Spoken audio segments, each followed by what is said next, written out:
Hello, everybody, and welcome to Cinema Roulette. Today is going to be a little bit different of an episode, a little bit of a break from format, because we have people that are actually paying attention to us. So before we introduce, in a sense, yeah. I also like how it's a break from format, even though that's what last episode was too, Yeah. technically. Also true. But yeah, actually, go ahead and explain before we start how this whole thing came about. Okay, so I wanted to shamelessly plug our podcast over Facebook because I'm a loser who still has a Facebook. And while doing so, someone from another podcast came up and was like, "Hey, yeah, we do a movie podcast, okay? Would you like just a sort of crossover thing where we cross-promote each other?" Yeah, sounds cool. And now we're here. Yeah, simple as that, ladies and gentlemen. Bada bing, bada boom. Got a collaboration, bam, that's it. All right. Pretty sure it was Brad who got in contact with me. Awesome. I will double check that to give the proper host of the show credit. Yeah. But yeah, this is a crossover with a movie podcast called Watchers Movie Reviews with Brad and Colson. And they were the ones that came up with this topic. So okay.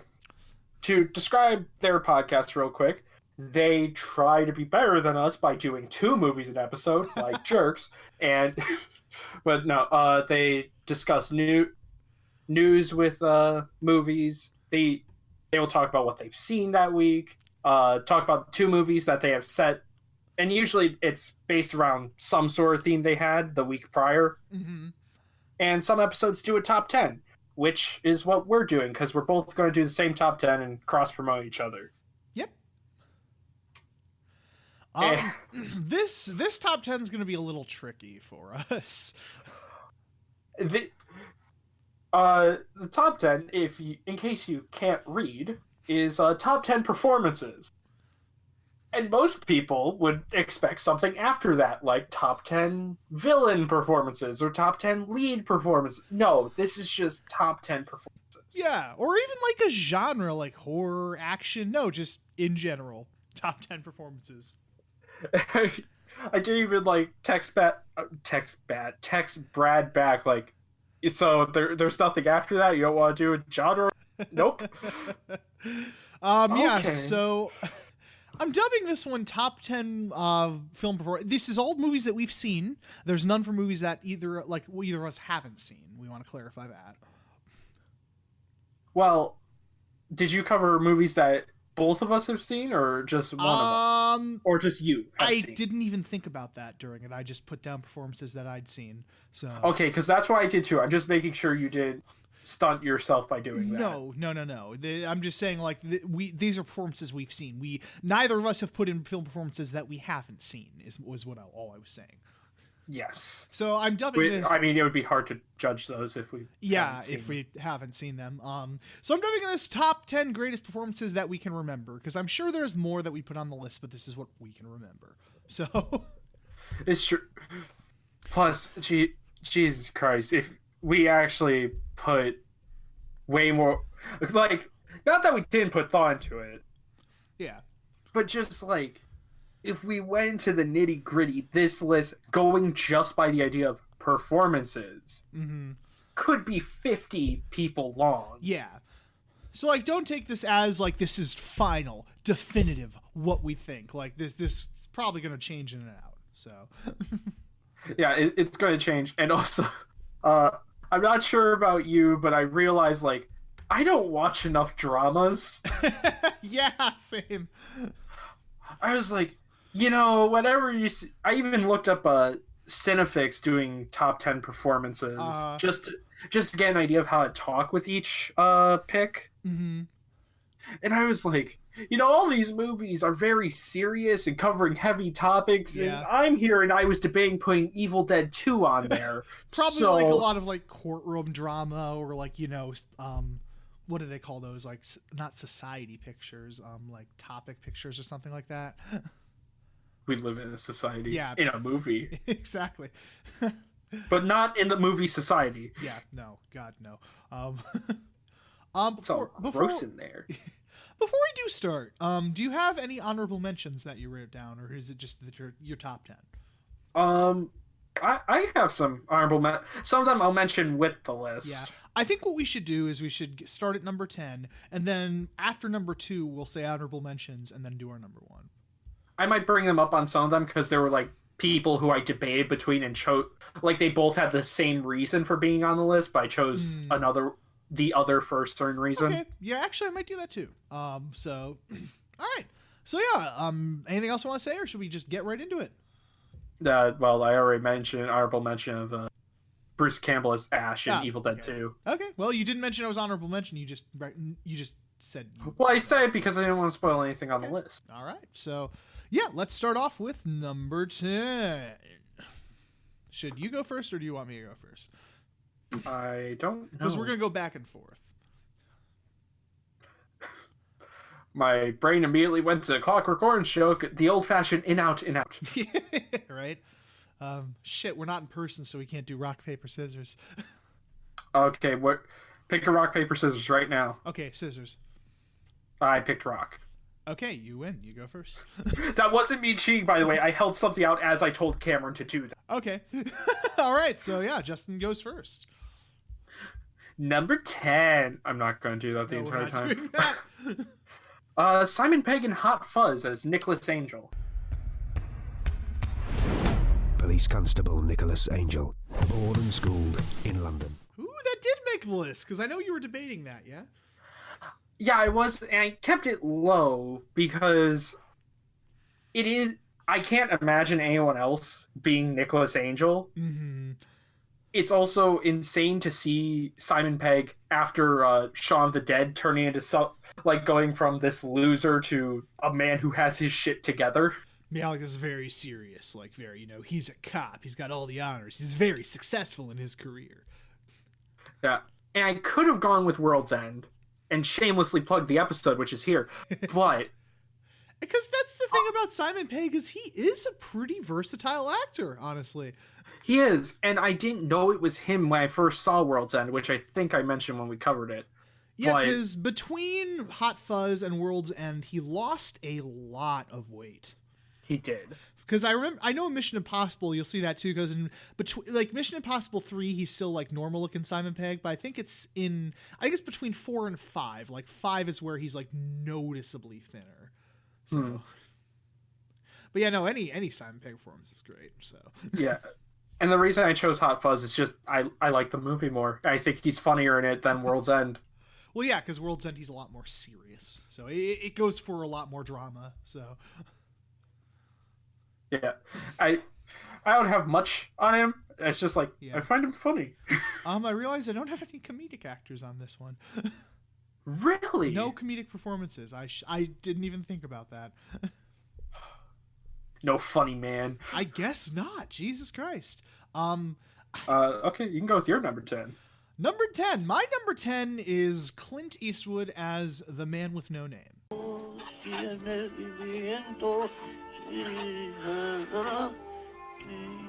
Get 3 coffins ready. Huh?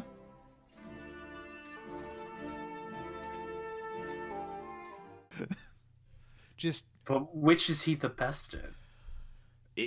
I didn't really say that in the list. Like, there are some people who are like in quote unquote, series. It's just in this series they're good. But yeah, all of them he's good because he plays the same fucking character. It's not like the Three Flavors Cornetto where it's a different person. It's literally the same fucking guy.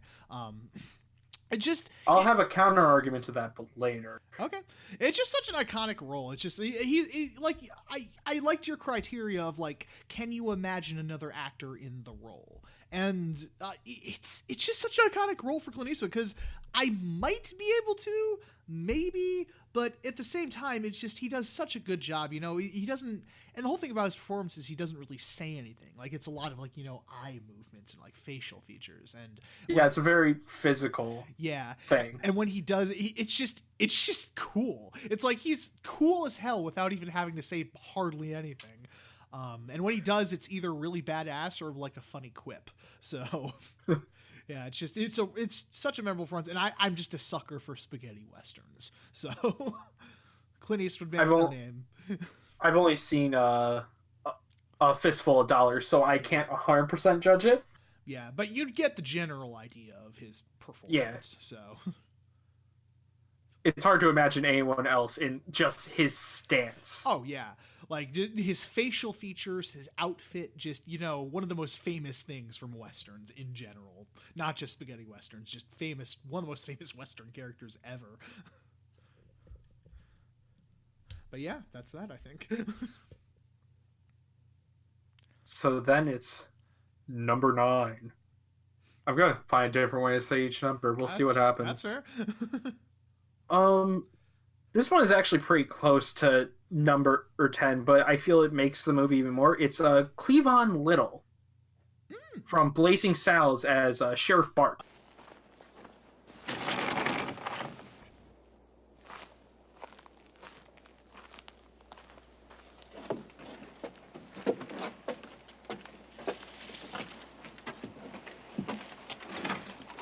Excuse me while I whip this out.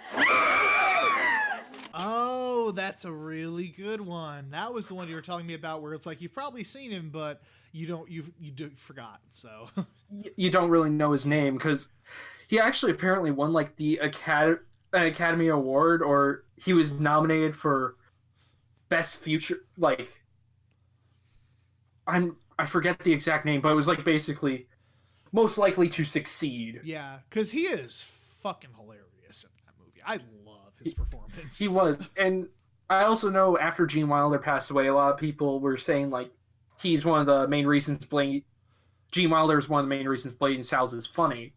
But I think if Gene couldn't work off of Little, it wouldn't have been nearly as good of a film. Yeah, they have great chemistry together.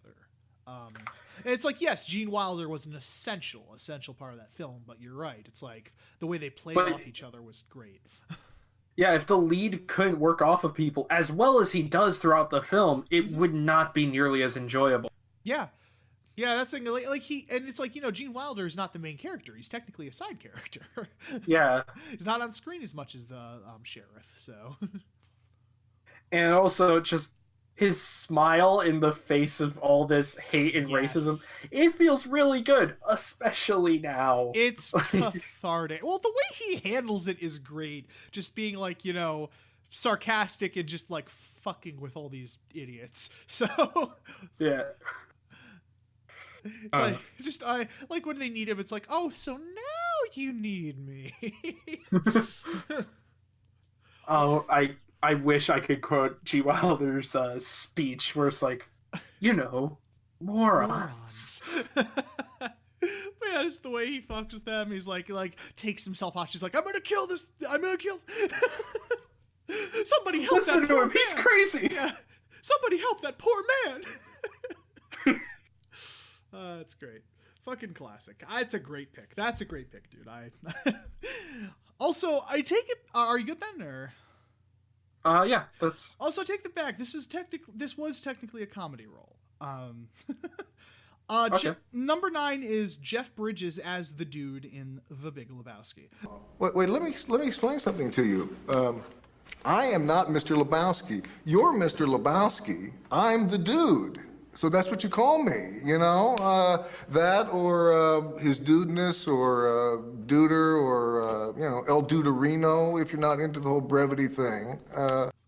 That is a good one. Yeah, it's like, because I love The Big Lebowski, and, he is one of those people where I couldn't imagine anyone else in the role. Yeah, and he was apparently super into it on set. Like, he would ask the directors if the dude smoked some weed before getting there. Yeah. And if they said yes, he would, like, rub his knuckles in his eyes and then kind of freeball the scene. Yeah, the way he did method acting, all that was fucking great. But yeah, just the dude abides, man. Just the way he portrayed a stoner and just, classic. Cult classic. Classic neo-noir. Yeah, it is weird. It's one of those movies that really is hard to classify. Like, and you're right, it's a movie that has a plot that goes nowhere, really, when you really think about it. No one wins. Like, the whole mystery just kind of ends, and, like, both sides don't win. But I guess that might be, you know, the whole message, because, you know, he has that whole Zen thing going on. It's like, you know, you may not win, but whatever happens, the dude still abides.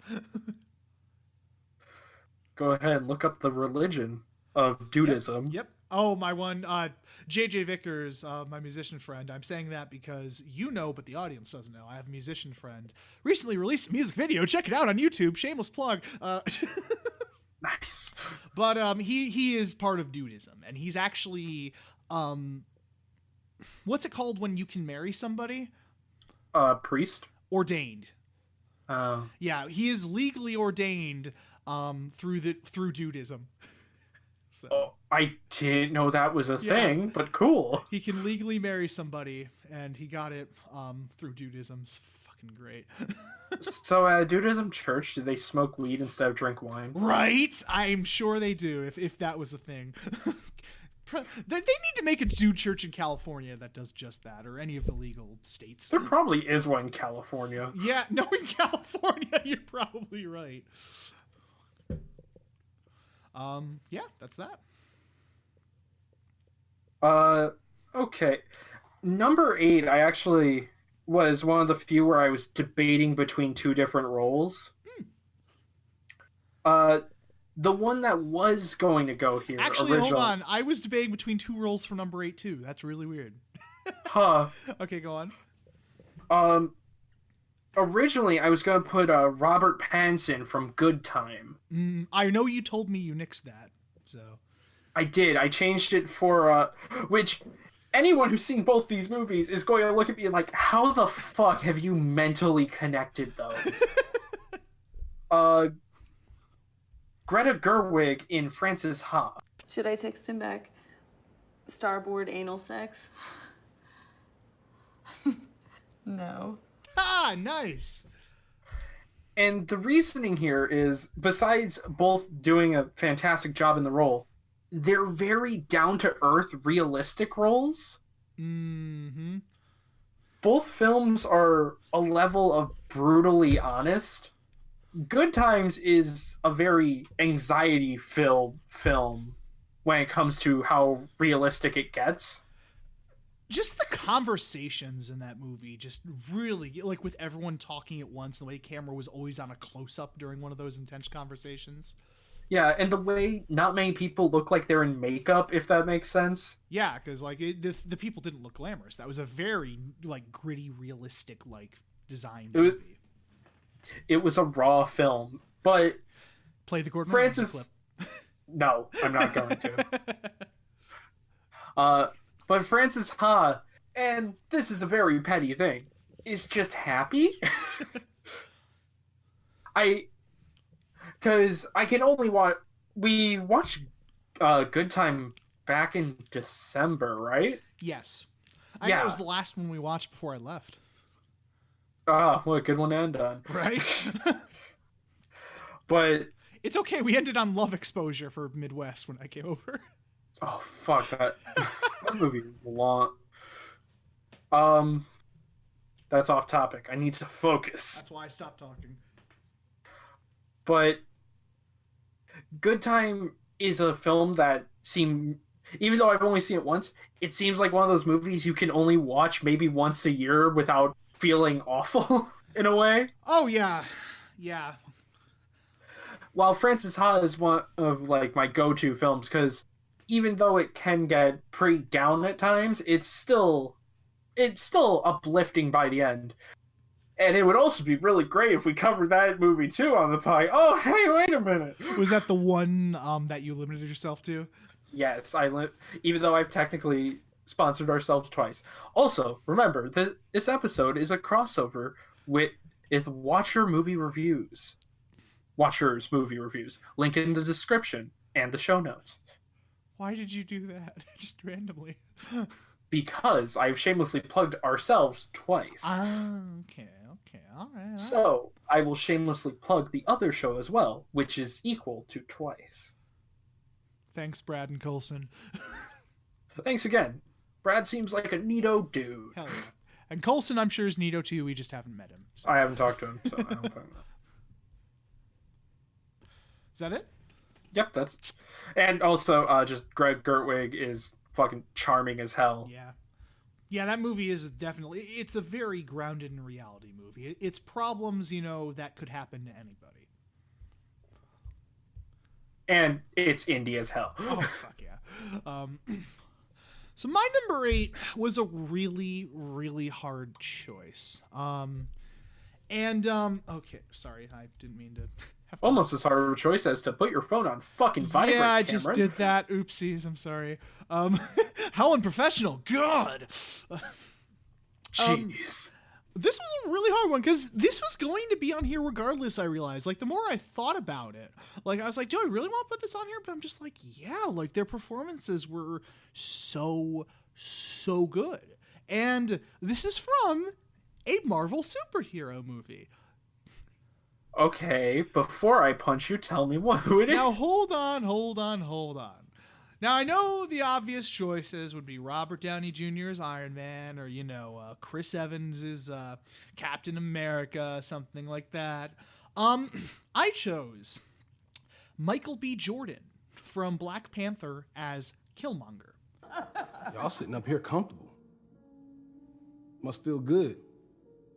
It's about 2 billion people all over the world that looks like us, but their lives are a lot harder. Wakanda has the tools to liberate them all. And what tools are those? Vibranium. Your weapon. The villain. And that one really stands out to me. And this was a really hard choice because I was either going to go with Chadwick Boseman as Black Panther or Michael B. Jordan as the villain because they both give really standout performances. And the thing that blew me away is because I'm sure by this point, people, if they've listened to our podcast regularly, they've gathered we have a little beef with Marvel. So to see characters, both the main character and a villain, that were very three-dimensional, and you could, see their motivations, and it was just a breath of fresh air, I felt like. And the reason I went with Michael B. Jordan over Chadwick Boseman was, I guess I just... I'm trying to explain it. I had an explanation in my head. Chadwick Boseman as Black Panther is fantastic, but Michael B. Jordan as Killmonger, he really gave his all in that movie, I guess. Because, he had to convey his motivations and his anger as the villain and all that stuff. And I know this is sounding very surface level. It's a little hard for me to explain now because my brain's all of a sudden pulling a stop it. Stop it. Marvel. Do better. It's Marvel. Stop it. But apparently, he got so into the role that, it kind of fucked with him afterwards. Ooh. Like he actually got in, a really bad state of mind and had to, pull himself out of it just because he was so into the role as the villain. And the reason, I guess, that Black Panther, is, along with Thor Ragnarok, stands out to me is just because the actors are giving great performances, and they clearly care about it. This is a Marvel movie where it feels like they put care into it. And it stands out, A, because of the performances, and B, just, I think the cinematography and action scenes are honestly better shot than most Marvel movies. And not to mention, Marvel only has, 2 other good villains of Thanos and Loki. Yeah, exactly. Thanos and Loki are the only other 2 memorable villains, but him as Killmonger, it was such a simple villain, but it stood out so much more than, a crazy alien from space and all that. It was a very human character, and Michael B. Jordan did a great job of humanizing Killmonger. And I just loved, again, Chadwick Boseman and Michael B. Jordan, I both loved in that movie. But him especially, I felt he just did a great job portraying the villain. So, yeah, that one was going on there regardless. It got higher and higher the more I thought about it. I'm like, yeah, those are really fucking good. So, all right. Okay. So, this next one, someone's going to yell at me, not because it's a bad choice, but because I'm going to say it wrong. Okay. I'm tempted not to say the name because I can't. Is it Japanese? It's Korean. I It's the main character from Old Boy. 웃어라. 온 세상이 너와 함께 웃을 것이다. 울어라. 너 혼자만 울게 될 것이다. Which I'm pretty sure the main character's name is Choi Min-sik. Let me look at And if you want me to say the actual actor's name, I'm sorry, I cannot. I'm stupid and American.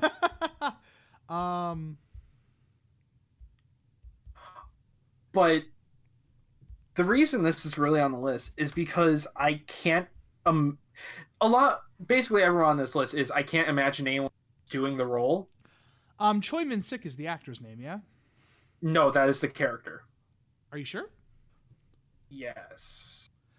Because it says Choi Min-sik as Odesu. Well, I'm an idiot.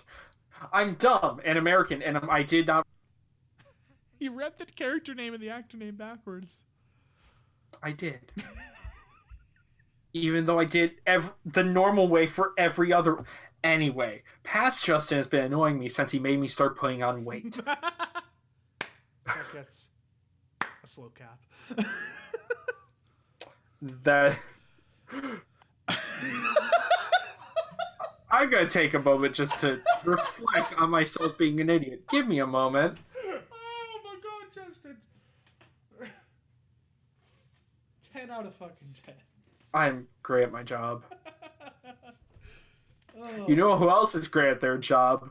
Watchers movie review. God damn it. Are we cutting back now? You act like I'm not gonna put in more shameless plugs. I find it fun. Anyway, go on. Anyway, the reason I am saying this is because this is one of those films where the growth of a character is super obvious, and without the performance of the lead, and I'm not going to say his name again because I'll have to keep looking at it to make sure I'm saying it right. Just the way you can see him be kind of this piece of shit at the beginning, breaking captivity, and then become this other person, completely different from who you see in the opening, is astounding. Yeah, and not to mention all the shit he was willing to do for the role. Yeah, because like I said, I've never seen... Actually, I didn't say this, but I've never seen the movie, so I can't add on it. So...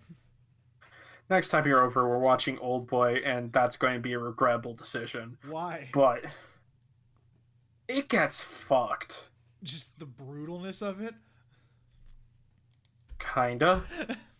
Because I know the scene where he eats an octopus. Oh, that's not getting fucked. That's no, fine. I know it is. I just found that's level-headed. Yeah. I just found that one really interesting because he was apparently like a staunch Buddhist, and like eating an animal, I guess, has something to do against their religion. Because reincarnation, all that jazz. So like, I think he did it twice, and like before every take, he like prayed and apologized to the octopus for doing it. And yes, it was a live octopus. So yeah, he ate it live. Yeah.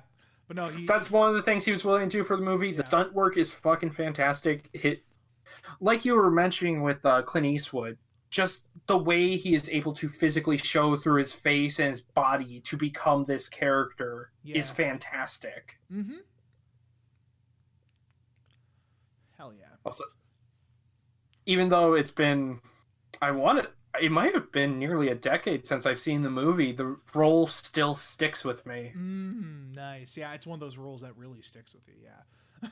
I've had those. Yeah. That's number 7, I'm pretty sure. Right. So, my number 7. Now, this was another really hard decision. This is from, like you said, you mentioned we were doing this. I was looking through my shelf. It's like, you have Akira Kurosawa movies. I'm like, oh, yes, I do. And he's one of my favorite directors of all time. Akira Kurosawa, he worked like constantly with an actor named Toshiro Mifune. And he's... I feel like I've heard that name before, actually. He's one of the most famous Japanese classic Japanese actors of all time. You anytime you see, you will, like, when we start watching Kurosawa movies, you will see his face, like, and you'll just be like, that's him, because he had a very, like, bombastic personality, and like his It's eye, that guy. yeah. And then some guy, but no, fucking, like, like his eyes, like he has like very distinct, like, eyes, like they flash when they're angry and stuff, like you can see. But there were a lot of roles to choose from, because he had made like something like 10 odd films. Like, I think most of the films I have on the list star him. But I had to choose his role in it. It's an obvious choice. I'm like, I could have chosen Yojimbo, because it's very similar to Clint Eastwood, because fucking A Fistful of Dollars is basically a shot-for-shot remake of Yojimbo.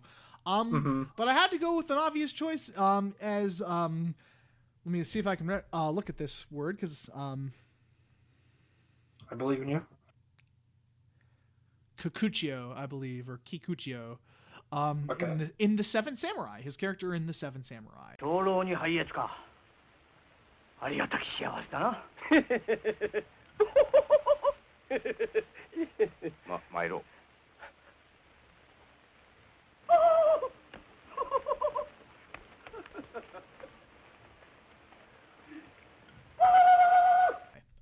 Ew. And like, he's very good at playing like badass roles. Like, he was a very strongly built man, and like he was good at, in a lot of the roles he played, a really big badass. But in this one, it's more of a pathetic character. Like, he's like a drunken samurai because the whole setup is they're like recruiting all these samurais when they recruit.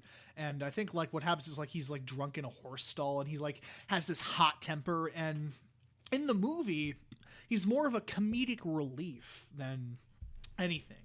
But he does a really good job of mixing the comedic relief with, very serious moments.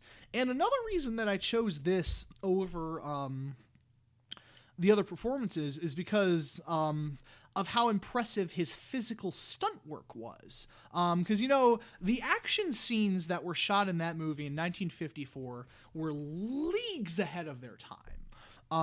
Like, they were these super fucking intense action scenes, and it was the first time Kurosawa had used multiple different angles for a camera. And, like, there's scenes in the rain, and, like, the rain's coming down, and there's, like, different angles. Like, they cut back and forth to it, and they use, like, slow-mo in some cases. It was just very far ahead of its time. And the physical stunt work he does is impressive, because there was one point where, like, he was swinging his sword into the camera. And Kurosawa literally had to play it, like, frame by frame, because he was swinging it so fast he couldn't fucking catch it. Nice. And yeah, just going in the rain and all that, just the physicality that all that shit must have had to take. Because there's like a scene where like he's running in the rain, and I think like his ass cheeks are showing, and he has like his sword out and is slicing people. I'm just like, he's a fucking trooper, man. And just his performance is just super memorable. And it's just like, he's great as a badass or as a sympathetic character, but like as the fool, basically, he also does a great job. And it's another testament to his acting skills. I'm excited to watch that one. Like I said, I think that's a 3.5-hour movie, but there is an intermission. So there is a definite halfway point that we can stop and take a break at. Why does everything have to be so long? I think the only long ones I have are that, The Good, the Bad, and the Ugly, and Welcome to the 3-hour movie wheel, where we put 300 movies on. No. But yeah, that was my number 7. And next, if we go by the normal way of counting, is 13. Obviously. I also like how for number 7 we both chose Asian actors. Yeah, that was completely unintentional. We do not both know... from movies neither of us, yeah, the other has not seen. And this is not intentional. We have no idea what's on the other person's list up until now. We're literally first time hearing this. So, number 6 is Bud Cort from Harold and Maude. What do you find fulfilling? What gives you that special satisfaction?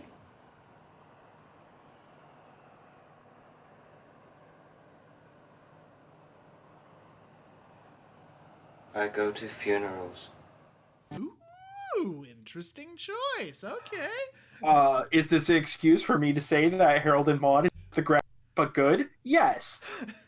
You broke up a little, but I'll reiterate. He said The Graduate, but good.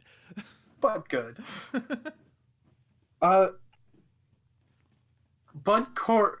I just realized how many fucking comedies I have at the beginning here. You have a lot of comedies, I was going to say. Yeah, everything except Old Boy has been a comedy. Okay. But Bud Cort is fantastic at looking dead inside throughout this entire movie. You're not wrong. Because he plays this really pathetic character, and it's fucking funny. But you understand him so quickly, and you could always say, like, oh, it's because the script and direction is so good, but also you need a good actor in order to show this. Yeah. Otherwise it won't get through to the audience often. Exactly. You can have the best script in the world, but if the actor can't convey the proper emotion, then you're not going to it's not going to work. And even though he's dead inside most of the time, the moments where he needs to be emotional, it feels genuine. Like the shitty grin he gets when he scares away a suitor. Well, I don't know. It wouldn't count as Is it still a suitor if it's a woman? What are you talking about? What do you mean by suitor? When his mother's trying to get him married. I guess you could call it that, or like a partner, I guess. A partner.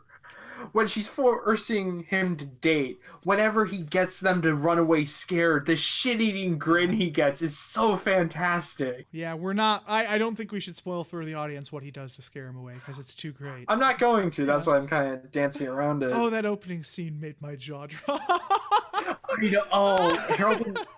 Harold and Maude is one of those movies I'm excited when someone tells me they haven't seen it so I could show it to them. Yeah. Oh, my God. It's so good. Yeah, absolutely check that out. Yeah, I'm surprised by that. That's a really good choice. All right. It is. And it's weird. I just realized, too, I'm the opposite. You've had all comedies in one series. I've had all serious in one comedy. It's true. What the fuck? And also just moments where he gets emotional. And I won't say anything because I don't want... Yeah. I won't say why he's getting emotional, but due to spoilies, but it looks very genuine, like a very genuine cry, which sounds odd, but when you watch it in movies, you can tell when acting crying. Yes. And this one, it's full on like puffy face and just tears everywhere. Yeah, you really feel for the guy. Good man. It's such a good fucking movie. Hell yeah, and that was great. I wish I knew the actress's name who played Maude, because both of them together are just fantastic. She's fucking hilarious. Okay, hold on. You might want to cut here, too, because I have to blow my nose, and that's going to be... So, this is number 6, right? Yep, number 6. My number 6. From this point on, and this is, again, unintentional, you're going to see a lot of villain roles, because I love a good villain. Can you say that again? You got cut off for me. Sorry. Sure, it's fine. From this point onward, you're going to see a lot more villain roles, because I love myself a good villain, and that's why Michael B. Jordan made it, because I love villain performances, like really good villain performances. Number 6 is, and this is another one you haven't seen, is Dennis Hopper as Frank Booth from Blue Velvet. Oh, Mommy. Mommy. Mommy. Mommy loves you. Baby wants to fuck. Get ready to fuck! You fuckers fucker! You fucker! Don't you fucking look at me!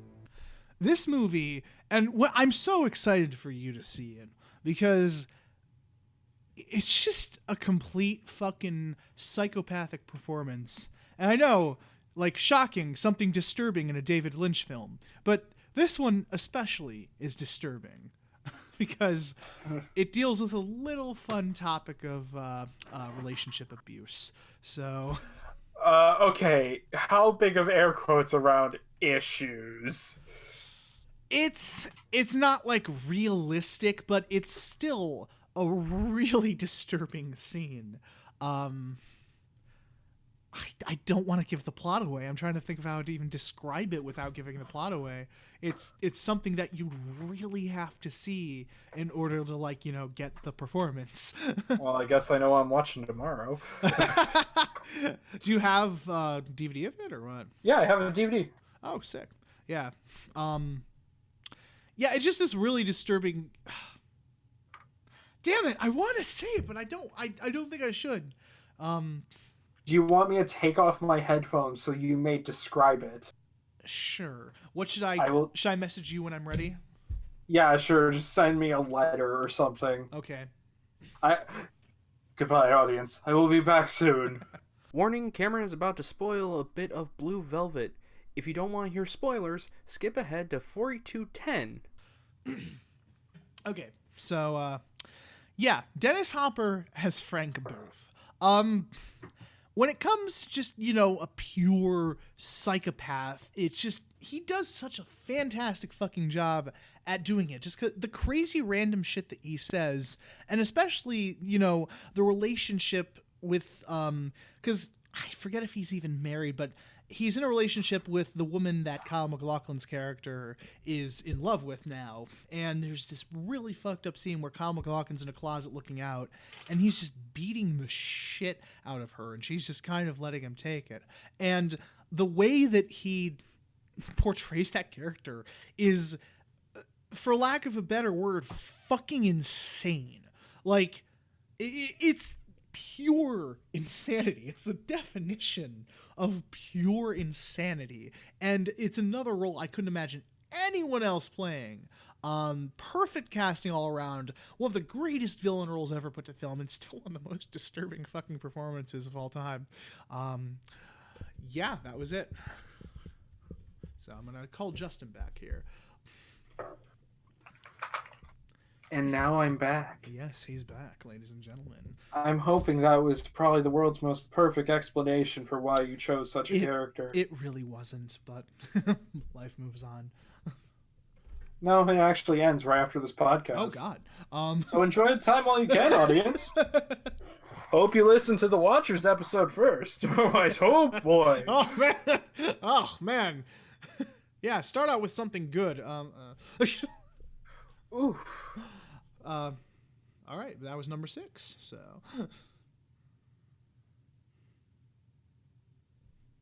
number 5. Just gets progressively higher and higher till you're like number 5 at the end. It's true. Number 1. Okay. Now I debated for this one, putting on the. Oh, how the hell do you say her first name? Who? The main actress from Scream, Neva Campbell? From Scream? From Scream. She played, not... Sydney. Was it? Sydney. I was confusing it with the other, final girl that I'm thinking of. But... let me look that up. I think it's just Neve Campbell. Neve Campbell? Well, there's a... Oh, okay, I guess it's a silent E, but it doesn't make a vowel sound because the English language is fucking stupid. Anyway, Neve Campbell as Sydney in Scream. That's who I was going to go with. But I love Robert Englund as Freddy Krueger. That's 100% fair. That's 100% fair. Please, God. This is God.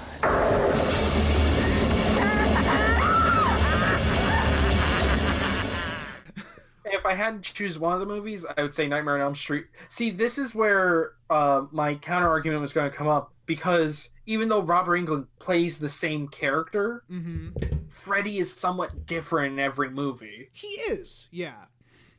In the first one, it's mostly scary with a bit of comedy. Yeah. Second movie is pretty serious. I think the third movie is the best balance of comedic Freddy and still scary, violent Freddy. Absolutely. Dream Warriors is fucking amazing. So good.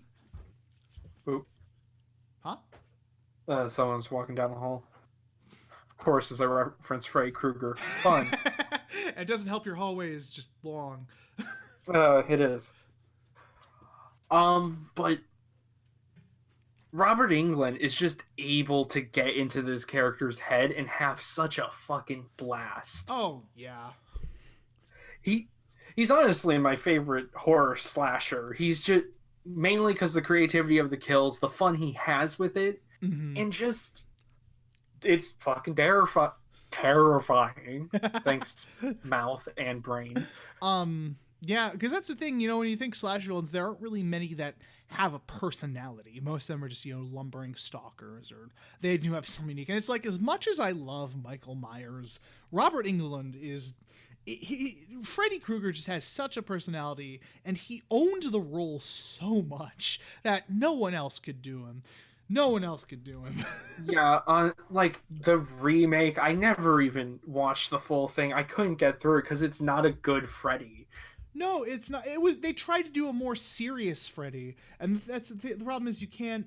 It has to be a mix of both. You have to have some humor and personality, and it was just this. They just tried to make him just a scary villain, and it didn't really work. And the thing is, what the hell is his name that played Freddy in the remake? The Jackie Earle Haley.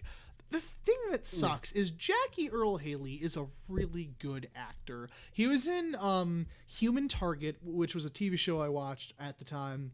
And was he in Rorschach and Watchmen? Yes, he was. And the problem is I really like him as an actor, but man, I don't know if it was... I don't know if it was behind the scenes stuff. I don't know if it was a script problems or, he didn't get the character right, or maybe a mix of both, like he was given bad direction.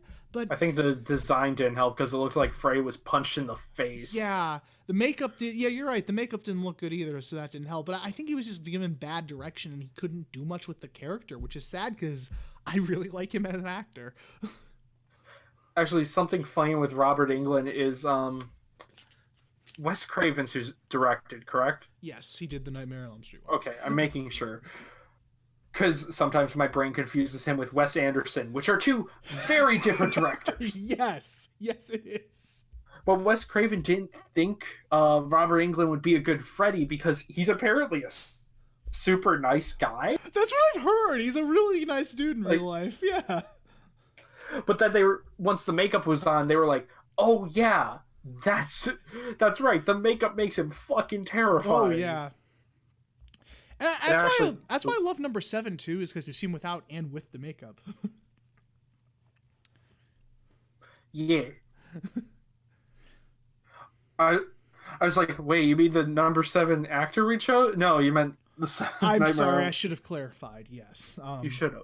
Yeah, in Wes Craven's new Nightmare, you see him both in the makeup and out of the makeup, and it's really cool how they break the fourth wall with that. Because Robert Englund is playing himself.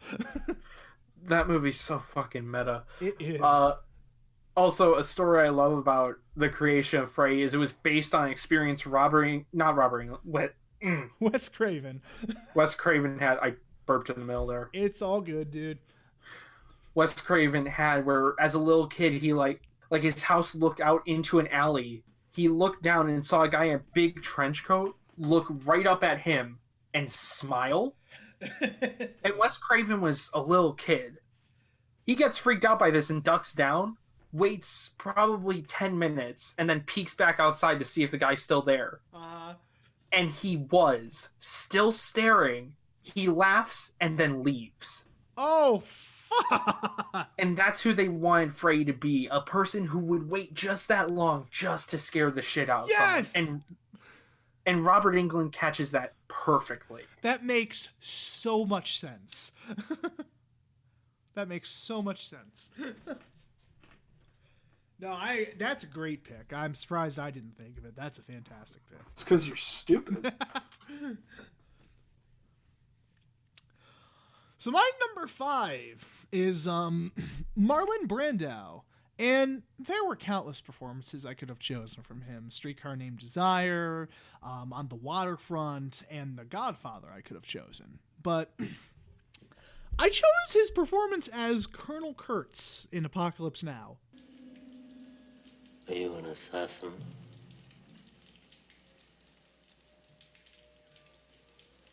I'm a soldier. You're neither. You're an errand boy. Sent by grocery clerks.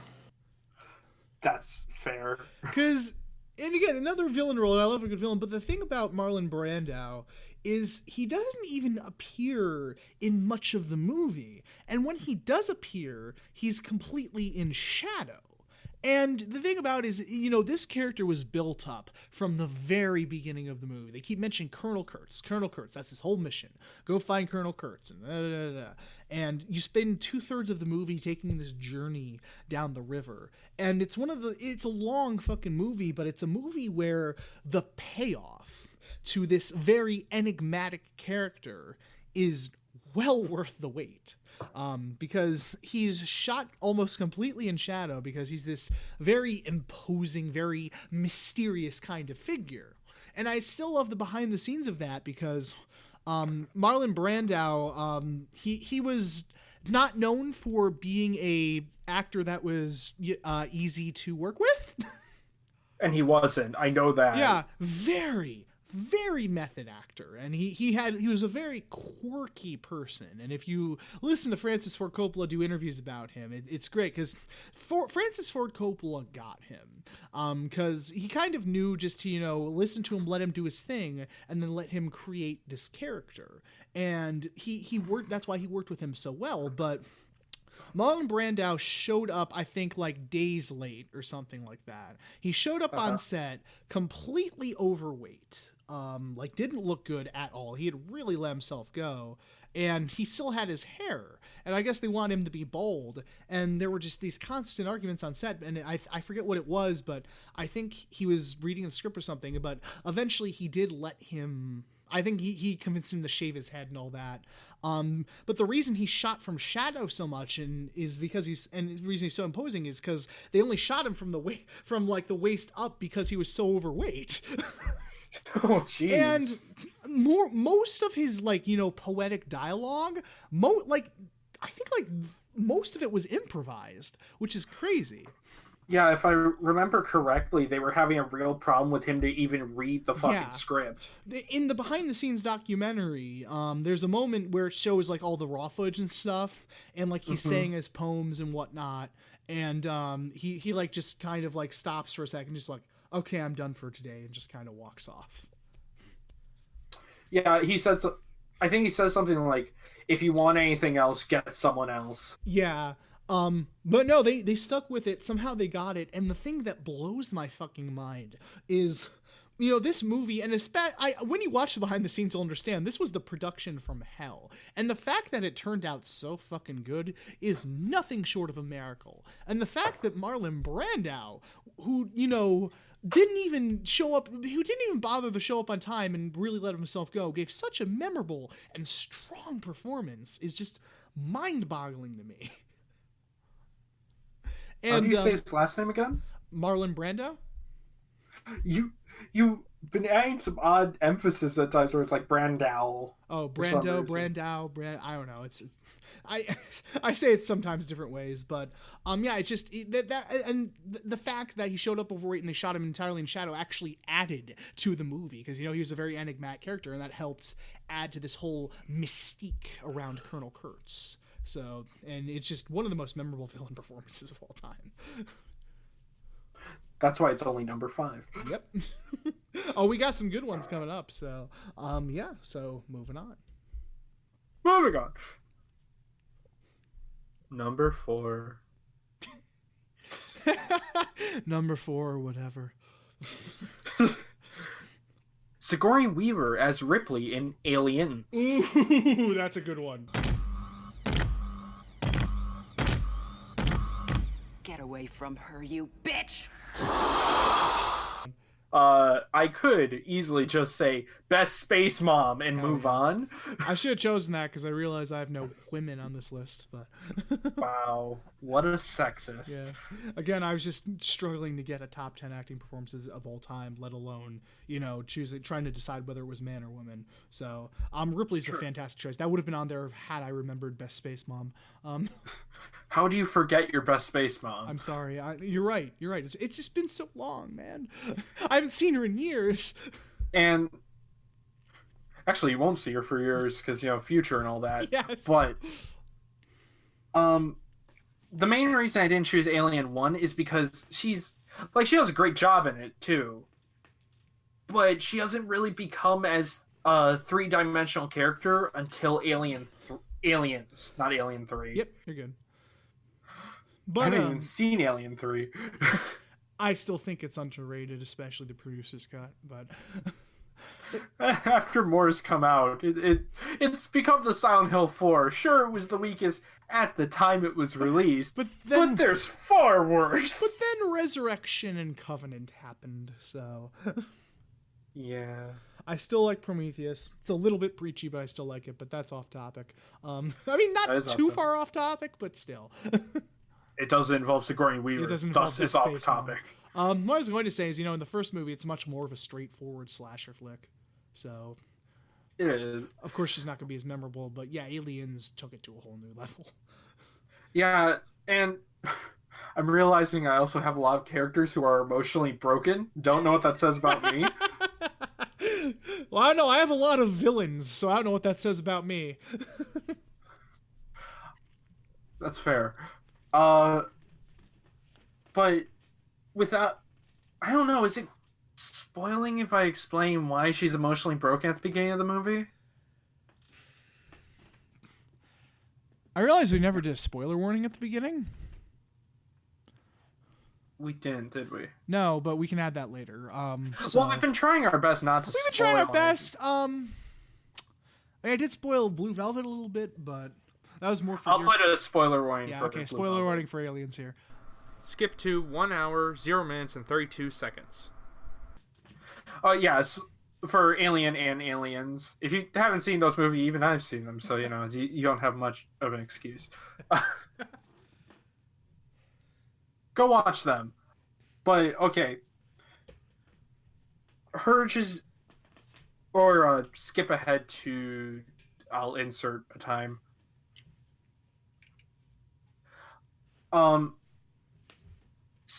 It's really interesting to see Ripley break down as she realizes basically all her family has already lived and gone since the last time she was around. Because the whole premise of Aliens is, after the finale of the first Alien movie, she's in a cryogenic pod waiting to be picked up, and something happens where it drifts off course, and it takes something like years or so. How long does it take to actually find her in cryostasis?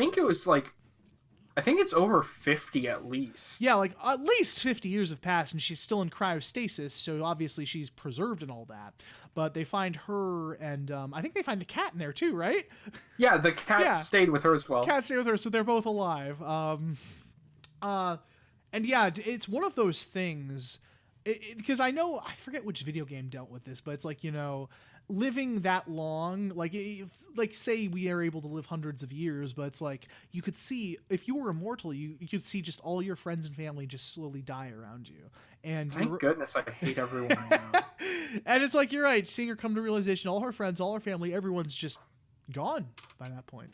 Yeah, and her growth too, because not only does the fucking company that caused this all to happen in the first movie basically sue her and not give her anything for her troubles. Mm-hmm. They're like, hey, come help us again. Yeah. So understandably, she's like, hell no. Yeah, and she wants to distance herself from everyone.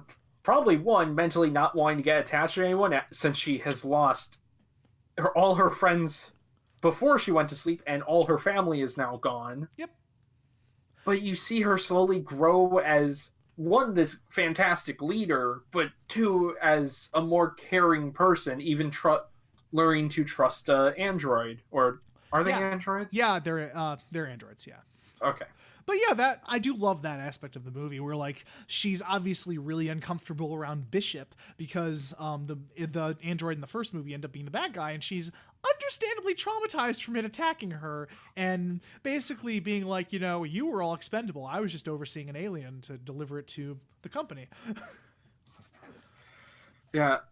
And that is a freaky scene in the first one where, like, she's fighting it, but then, like, she chops his head and his head just flies off. And milk and goes this milk everywhere. comes... Yeah, because it's, what do they call it? Synthetic blood is what they call milk. it. It's milk. It's milk, but it's synthetic blood that's white for some reason. I don't know.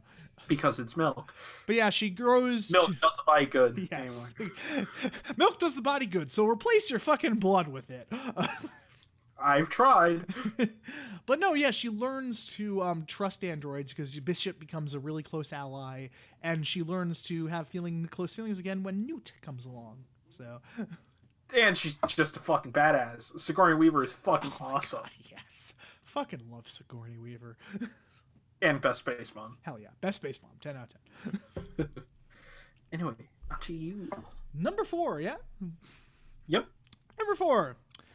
This is another really obvious one, but it's so memorable, and I love the movie so much that I had to put it on here. Anthony Hopkins as Hannibal Lecter in Silence of the Lambs.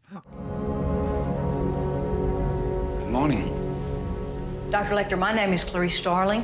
May I speak with you? You're one of Jack Crawford's, aren't you? I was surprised I didn't put that on my own list. I was like, eh. Yeah. Specifically in Silence of the Lambs. Because he's in that movie for only, 15 minutes?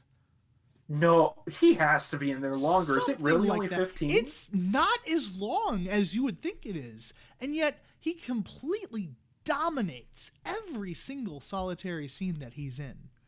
Is this a Beetlejuice situation where it's like the character is hardly in the movie, but everyone fucking remembers him? Yeah, it is. And it's like, it's not like Beetlejuice where he just appears in like the last part of the movie. It's like an hour in. Yeah, Anthony Hopkins is sprinkled in like just enough there that he makes a huge fucking impact. Yeah, it's like it's weird because it's like some really, I'll have to find it, but yeah, he just another performance, kind of like, Robert Englund with Nightmare on Elm Street, where Anthony Hopkins just completely took over the role of this character. Like, it was one of those things where for the longest time I couldn't imagine anyone else in the role until I watched the show Hannibal. So, but even then, those are two very different Hannibals. And that was the reason why I think, and it's a little bit of a side note, but it's the reason why I think the Hannibal TV show works is because it's not trying to be Anthony Hopkins. It's its own thing. And it's unique, and Mads Mikkelsen is a fucking great actor. But Anthony Hopkins, he owns that fucking role. Hannibal the Cannibal. I'm just trying to think of what else to say about it. It's just great, honestly. Just fucking the way terrifying. He talks is creepy. Yeah, it's terrifying. And, most of the film he's in a cage or, like, strung up. But when he actually is let loose in that fucking cage scene with all the cops, it gets fucked. And it's... I just don't know why I didn't choose Red Dragon. Gee, I wonder why. But, yeah, and Hannibal. Hannibal sucked. Jiggly brain. Well, not just that, it's just the reason that Hannibal Lecter worked in the reason that he worked in Silence of the Lambs is he's in shadow and he's always shot in close up and very menacing. It's like he's shot from mid shots, like of like wind blowing through his hair and it's all breezy. And it's just like, this movie is Hannibal is just not shot well, and it's like you slowly realize that they're trying to make Hannibal look cool. But it's just an old man walking down the street. It doesn't work at all. Yes, a cool old man. Yeah, that's all it is. He's like in a fedora and like this long cape, and it's in slow-mo and trying to look at that ass. It's just like, man, the way it's shot, it just looks like an old man walking down the street. But no, fantastic performance in Silence of the Lambs. Terrifying, great. Oh, Anthony Hopkins is fantastic. So, all right, moving on. And now we're into the final three. Number 3 is fucking Tim Curry as Dr. Frankenfurter from Rocky Horror Picture Show. That is a fantastic choice. Enchanté. Well, nice. And what charming underclothes you both have. But here, put these on. They'll make you feel less vulnerable. That is fantastic. mainly because the main reason for this is because Tim Curry steals every fucking scene. Hell yeah. He's just a sweet transvestite from transsexual Transylvania. The movie in general is infectious with energy, but Tim Curry is what really gives it its edge. Yes. Just anytime he's on screen, he is the most interesting character. Oh, yeah. And even though there is some questionable things, to say the least, that Frankenfurter does, but we're not going to get into that, he's still such a... I mean, he's a villain, technically. Mm-hmm. But it's one of those villains where they're so charismatic, you almost want them to win. Yeah, exactly. It's hard to describe in any other way other than just there's no one else who could have played this role. Yep. And it is just a showstopper. And even if you for some reason don't like the rest of the movie, you'll have to enjoy Tim Curry. It just happens. He is fucking great in that movie. Yeah, and again, that is what I love about the movie, is just the manic energy of the musical performances and the choreography and the cinematography. It's great. And also, everyone was a real trooper in that movie, because apparently the conditions in that castle sucked. Really? I'll actually give credit to I forget the actress's name, but whoever played Janet. Uh-huh. Because she got, it was either a really bad flu or pneumonia. Jesus. Dude, and was still staying on the shooting schedule. So she was doing these scenes in this damp, cold as hell castle with fucking pneumonia and still giving it her all, because she's great in that film too. That's awesome.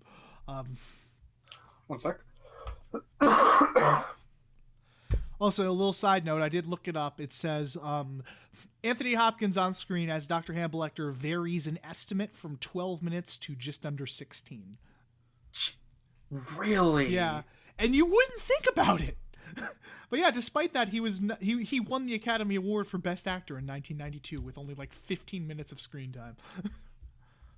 Some people have done less for Best Actress, where they're just Queen Elizabeth for 2 minutes of the film. You're not wrong. I'm not. I know there's one where it's not even double digits with how long she's in the movie, and the actress won. Wow. But anyway, your number 3. Number 3. And this one was just, I had to put it on there because I love the fucking movie. Quentin Tarantino. He's only made, 10 movies? Yeah, I think so. Yeah, because Hateful Eight was his 8th or whatever, I think. 9 movies then. 9 movies then, yeah. But I'm going back to Pulp Fiction for Samuel L. Jackson as Jules Winfield. I want you to go in that bag and find my wallet. Which one is it? It's the one that says bad motherfucker.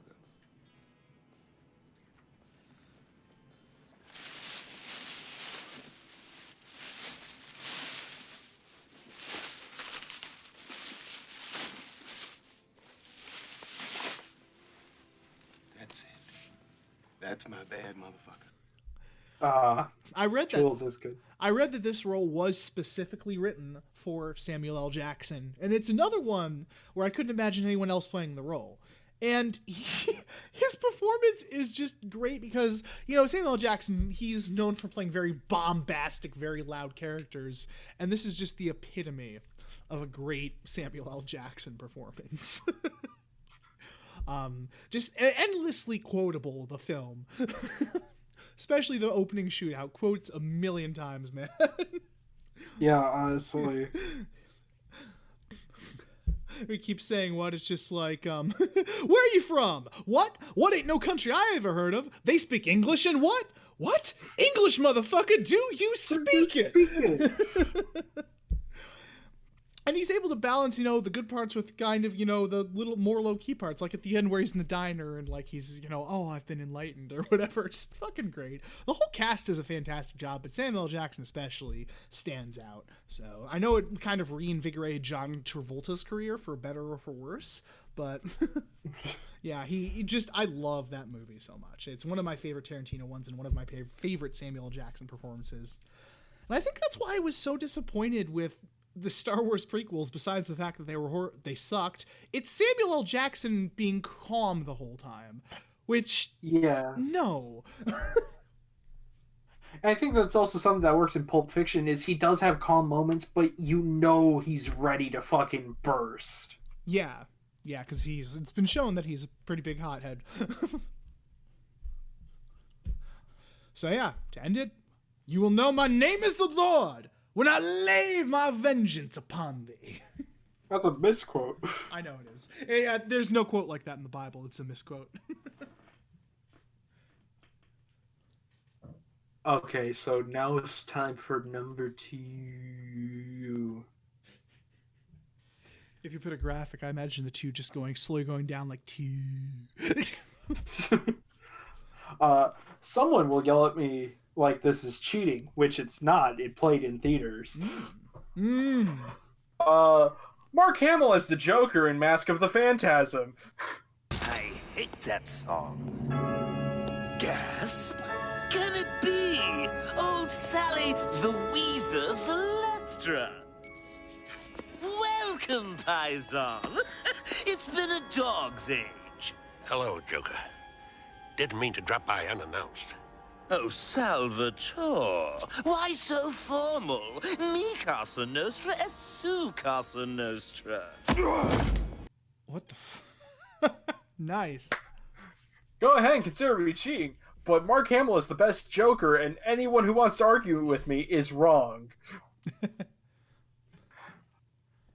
I don't know how much praise you honestly need to give him anymore for being the Joker. If you ever read a Batman comic, I'm betting at least 80% of the time it's his voice that pops into your head. Yeah, yeah.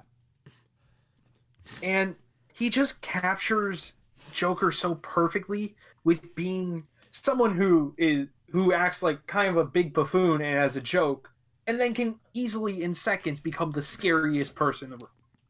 He did a fantastic fucking job of playing both the psychopathic Joker and the funny Joker. Yeah, he keeps it campy while keeping it serious. Yes. I mean, there is Heath Ledger in Dark Knight? Yep. I'm pretty sure. Okay. Heath Ledger played a very good serious Joker, but the comedy was still dark. Yeah, well, that was the thing. There was still comedy there, yeah. There was comedy, but it was kept dark, especially where Joker kills Black Dynamite. I always forget that is the actor who plays Black Dynamite. Yeah, in case you're wondering, the pencil scene, the person who's getting their head slammed against the table is Black Dynamite. I now imagine he slams his head down on the table. Dynamite! Jesus Christ. What? My brother and their friend is stomping and opening and slamming doors, so I'm I not keep picking up any of it, so you're good. Yeah, but it's making me jump. I know. Fucking, because it's almost 1 a.m. But Mark Hamill just captures such the perfect level of goofiness in this, and I love him every time. What? Did I break up again? You did. I absolutely 100% agree that Mark Hamill is by far best Joker. He is, without a doubt, in my mind, number 1. I absolutely agree that Mark Hamill is by far best Joker. Number 1. 10 out of 10. Best Joker. My number 2 is Heath Ledger as the Joker. Good evening, ladies and gentlemen. We are tonight's entertainment. I only have one question. Where is Harvey Dent? What? Yeah, I'm not kidding. How the fuck did we both put Joker? I have no idea. But they're both. What? Do you wish to change your answer? No, I don't. He is my number 2. Because that's why I prefaced. I think you'll hear me at the beginning of the recording, hearing saying "Oh my God," whispering that to myself before you said it. But Heath Ledger as the Joker, I chose his performance, just because it's partially due to the fact that Heath Ledger did such a fucking fantastic job encompassing that role and kind of reinvigorating that in the eyes of the mainstream. Because everyone before, when it was announced that he was cast as the Joker, it's like, oh, he's just, that pretty boy from, the other movies. Because I know he's in Brokeback Mountain. I forget, Knight's Tale, I think it was. People were like, oh, he's just a pretty boy from that. And then he ended up being one of the best live-action Jokers ever put on screen. And his performance is just so electrifying in my eyes. It's one that I will honestly never forget. I think it was the mix of dark humor and, a good serious Joker that was just fantastic. And like I said, arguably, I think brought the Joker back into the consciousness of the mainstream. Because, one of the greatest villains of all fucking time. And the way he reinvented the character, because it was very different from previous roles. I don't think any of the previous iterations of Joker actually had, knife scars as the smile. Well, it was... I think it's acid burns for... Well, no, it was acid burns for Jack Nicholson. Yeah, for Jack Nicholson, it was acid burns. But for this one, it was literally his dad took a knife and carved a fucking smile on his face. Maybe. But maybe, yeah, we don't know. That's the thing about the Joker, is we don't know. And that's what's so great. Even the writers don't know. Yeah. But it's just... it was just his manner of speaking and, the very... just way that he talked. And it was... Again, I know we've used this word a lot, but it was electrifying. It was fantastic how he owned the role and reinvented the character, adding something new to the table while still being essentially Joker. And it was a very scary, much more darker take on it. And it is widely considered one of the greatest performances of all time. So, and it sucks that Heath Ledger died, because I'm just like, the potential that he could have had and how versatile he was, going from, a stud to the fucking Joker, and one of the greatest on-screen portrayals of it ever. So, not to mention, I would have been, apparently, if Heath Ledger was still around, they were going to have Harley Quinn in the next Batman movie. See, that's interesting, because I don't think that would have worked with Ledger's Joker. I think it still could have. As a darker take on Harley Quinn, or what? How would it have worked, do you think? Not sure. I don't feel like that curveball would have affected him too much. They would have to write her more seriously, and yes. I don't know if they would have done, the Suicide Squad thing, where... it's more of a loving relationship, or if they would still keep the abusive aspect of it. Well, knowing Ledger's Joker, I think it would be the latter, but... But also imagine that Joker actually finding something he cares about. Man, that's just heartbreaking. That's just really heartbreaking, the lost potential there. Oh. Honestly. But yeah, no, I love his performance as the Joker. Absolutely. He's probably my favorite live action, but... You haven't seen Gotham. Fucking Cameron Monaghan does a fantastic job. Fine.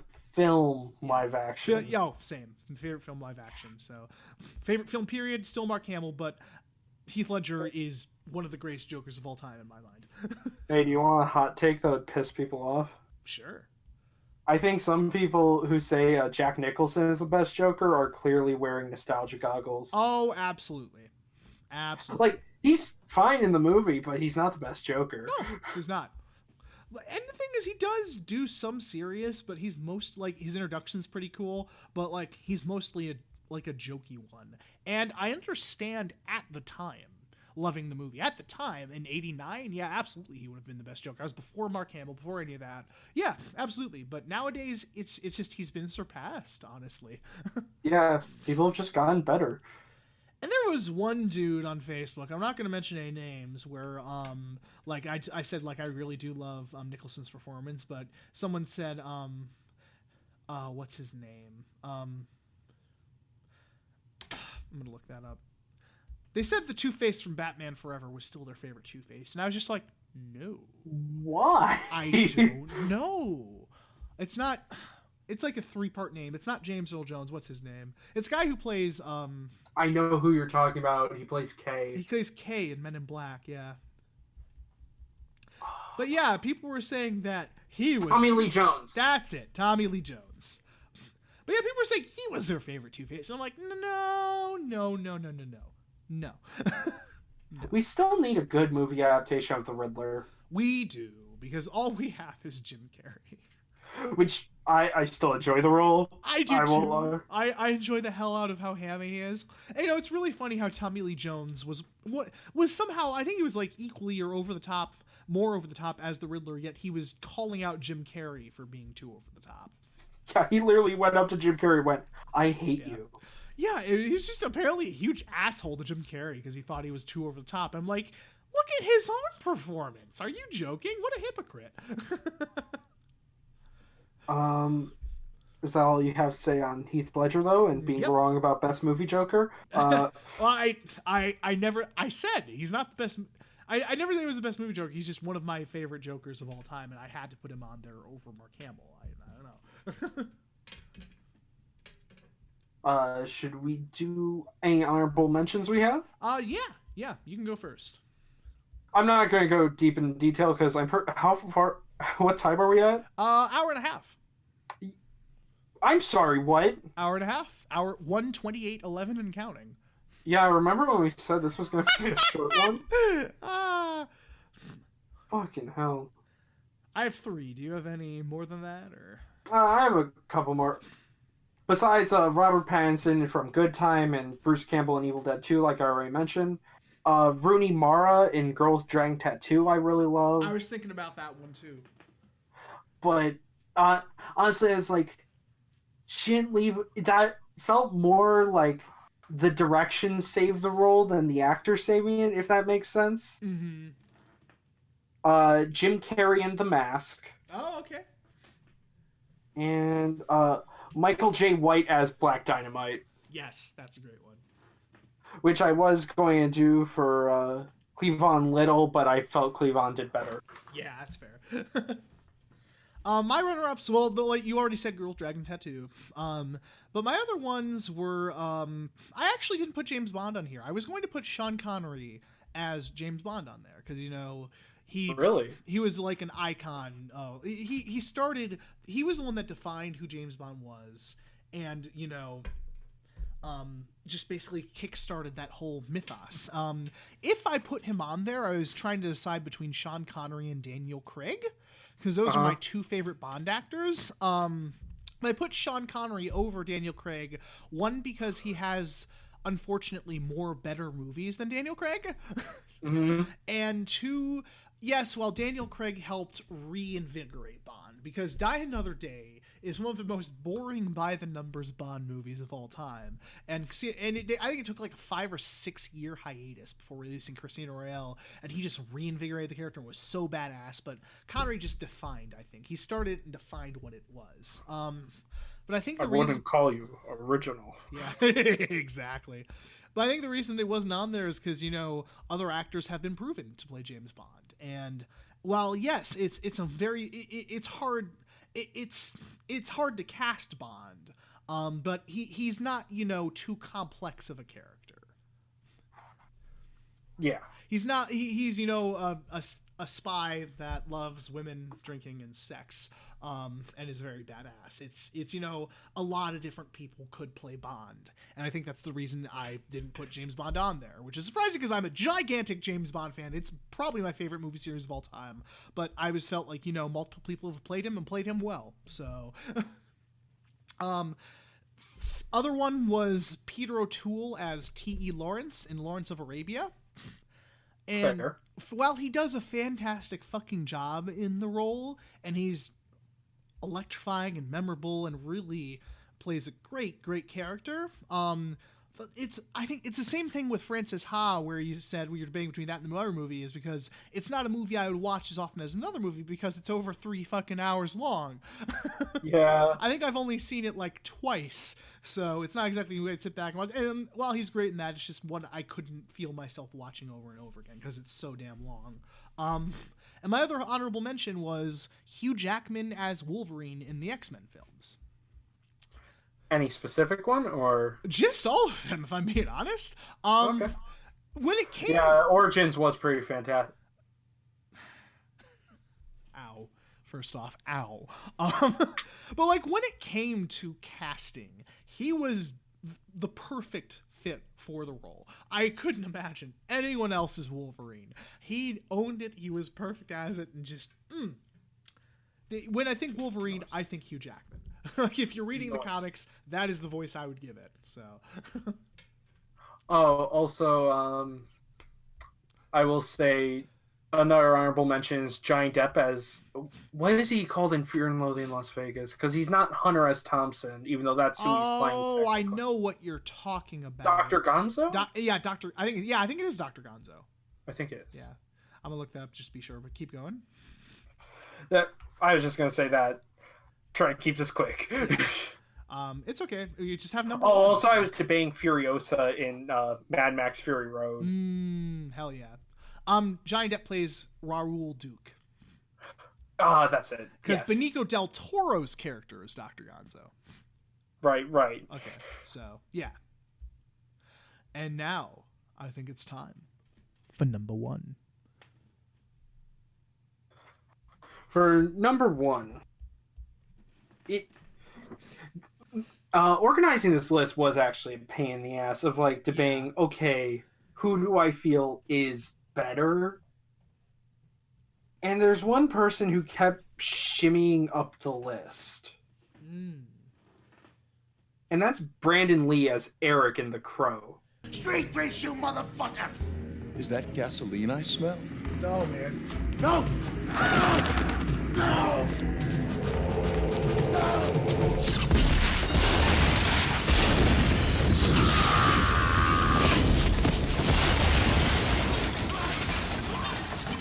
Ooh, that's a fantastic choice. Now, some people would probably see this movie as a not generic, at least a good revenge flick. But it's one of the few movies that makes me sad every time I see it. Yeah. Because Brandon Lee is absolutely fantastic in it. He honestly plays he plays the character of Eric. The director points this out in the commentary. He is not called the Crow. Yep. But Eric is basically an anti-hero Joker, it feels like. The way he just enjoys the mayhem and pain that he causes bad people. But the absolute sociopathic nature of the character is such a release. And you can see Brandon Lee having a fantastic time with the entire thing. And looking into it, how much he put in extra things into the costume, like helping sew it up and add little details. I'm forgetting what they are right now. Oh, that's cool. You can't even really see them on film, which is even more funny to me. Yeah. But it also makes me sad because if you've ever heard of The Crow, you probably heard that Brandon Lee did die due to a gun accident on set. Hold on.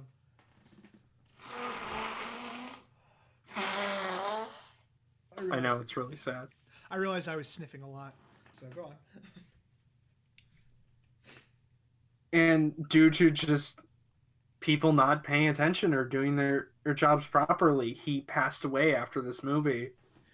And it feels like such a fucking loss. It's another case, it's like the same with Heath Ledger's Joker. It's like, Brandon Lee was such a good fucking actor, especially in that movie. And it's just what he could have done had he lived longer. Just, again, the lost potential is just heartbreaking. Because he did such a good job with the character. It honestly is. It's one of the few movies where, like I said, for this entire list, it's people who I can't see anyone else playing that character. Yeah. They were threatening to remake The Crow. It's impossible. Yeah. Brandon Lee was Eric in The Crow. Yeah. And there is no no matter how much time passes, he will always be Eric in The Crow. Absolutely. And yeah, and the thing is, even if the accident had never happened, even if, the mystique of that film wasn't enhanced by the unfortunate accident, he still would have been the Crow.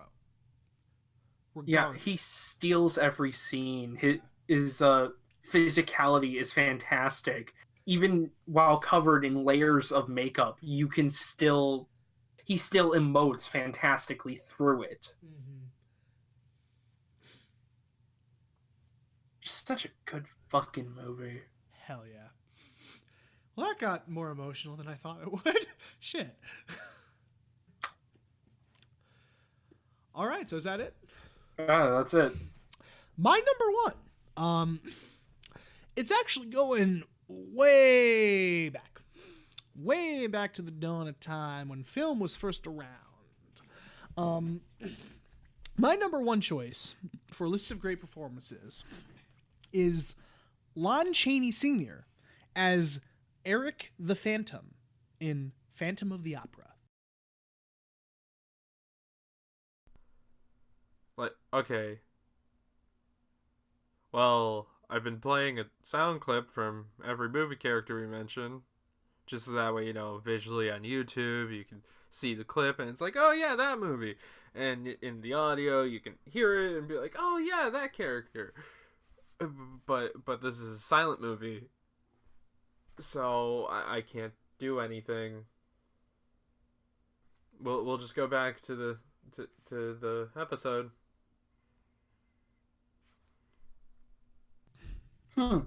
And oh my god, he's also called Eric. And is also, I guess, disfigured in a way. Hold on. Okay, hold on. I need a sec. Jesus Christ. Was there a spider again? I was just really freaked out by the coincidence. Okay. Fucking... And the reason... Hold on. Right. Okay. Lon Chaney as the Phantom. And the reason that I chose this one is because Lon Chaney Sr. is, he's one of the earliest, if not the first, quote-unquote, character actor. He was one that was really famous for transforming himself via all these crazy makeup effects, because he played the Hunchback in the silent Hunchback of Notre Dame, and he played I forget what, there's one other famous one I'm forgetting, and I'm gonna feel like a dumbass when I find it. But he played the Phantom in the original Phantom of the Opera from 1925, and it was one of the earliest examples of a character actor, and the way he played Eric the Phantom was fucking phenomenal, because even though he was covered in I think it was he painted his face all white and pulled his hair back, and his nose, he had a rig where it pulled up his nose or something. And his nose was up the entire time, just to he tried to make his face look like a skull. And he was in charge of all the makeup and kind of putting together the character, and he put together one of the most memorable characters in silent film and in film history. It's considered the first universal horror monster is the Phantom from Phantom of the Opera. And it's the fact that it was so pioneering, and the fact that to this day is not only a great performance, but a movie from 1925 is still remembered and talked about today, in and of itself is incredible to me. And the character is still there's models of him made, and you can find stuff about during Halloween, and that's just insane to me. That's fair. Yeah. So that was my main reason is putting it as number one, is not only was it one of the greatest on-screen performances of all time, it's from almost 100 years ago. Also, I actually did remember a few things Brandon did in the costume. In Eric's hair, there's actually bullet casings tied in. Really? And sometimes he would sleep in the costume, so that way it looked more instead of looking fresh every time he was on set, it looked being up and run down. That's really interesting. Huh. That's cool. And you're right. The funny thing is, you probably don't even notice that in the film. You can hardly see the bullet casings. There's only like a few close-ups where you can see them. Yeah. Oh, that's fucking cool. But yeah, that was our list that went on. We have officially tied Star Wars The Last Jedi as the longest review. It's an hour 41. So don't mention that episode, Jesus. Why? We want to get new viewers, Cameron. Why? Also, I mean, true, but yeah, I think that's it, man. That is. So agree, disagree with us. Yeah. Go ahead and comment wherever you're listening to, and if you are from if you're one of the main people who watchers movie reviews, thank you for checking us out. And if you are one of our main watchers, please go check out them. Absolutely. We're so grateful to them for doing a cross promotion with us, and yeah, go check them out. They're great. So if they ever do it again, they better get more specific with the top 10. This was a pain in the ass. Yeah, again, we have to reiterate, this is not final top 10. This is a top 10 that we could remember. So well, yeah, anytime I see this is like one last thing. It's fine. I don't care, dude. I do. I have to edit this by fucking Friday. This is literally. How do you think? What? I just like to say we are recording this Wednesday night, and this is supposed to be up Friday. How do you think I felt editing the Star Wars The Last Jedi? It's even now. We've both edited an almost 2-hour review. Fair, but you were still late on Star Wars. Well, yeah, barely. It still came out December, didn't it? I forget, or if that was the first one that jumped over. Oh, anyway, your point? It was late. I meant your point that you were trying to make earlier, not oh, that. Right. Whenever I hear someone make a top 10 trying to say it's official, it's like, you haven't seen every movie that's, one, going to come out, and two, not every movie you've seen in your lifetime. Unless you kill yourself after you make a list, it's not the final say-so. Exactly. You're going to see more movies. You're going to see more performances that you like. And this is our top 10. It's interesting because this will be kind of a snapshot. This was our top 10 as of this moment in time. It's always subject to change. Always. Except our actual number one performance is Scary Godmother, aka all the actors in Scary Godmother, because it's the perfect movie. Still can't get over the fact that that's Roberta from Black Lagoon. I still can't get over the fact we forgot to mention that in the Black Lagoon episodes. But yeah, thank you so much, everybody, for watching, and we will absolutely catch you next time. Again, go check them out, and stay tuned for Guilty Crown Part 2. No, Part 1. Nope. Wait. Nope. We did Part 1. Part 1 is already out, my dude. No, next is Man Bites Dog. No, that was before. Was that before? You're confusing I'm so it again. Right now. No, because last was our 50th, then will be this, and then is Man Bites Dog. Oh, no, you're right. You're right. Yeah, we were over it's the future episode. Yeah, we were. We mentioned this before. So, yeah, 50-51 is this, then it's Man Bites Dog, then Guilty Crown. Okay. And then Guilty Crown Part 2. Anyway, again, if you came over here, thank you for checking us out. We hope you stick around. And if you are our usual viewer, go check out the people who helped inspire us to do this long episode that we thought was going to be way shorter. I love how you said, if you're our viewer, as in singular, as in Goober. Well, I don't know people who listen to podcasts like in a group. I know, it's just funny that you did it singularly. Yeah, okay, if you're listening to this with 2 people, please tell me I'm wrong. Wait, well, I did say they were listeners, so that means they get... Well, because they talk about 2 movies, so they get 2 viewers per episode. That's just how that works. The fuck are you on? I'm on the fact that it's 1 a.m. and we're still talking. All right. Well, we'll talk to you later, guys. The recording's at exactly 1 hour 45. There's probably going to be 5 minutes cut out, so it'll probably be the same length as Star Wars Last Jedi. So, goodbye. There might be some added. Oh!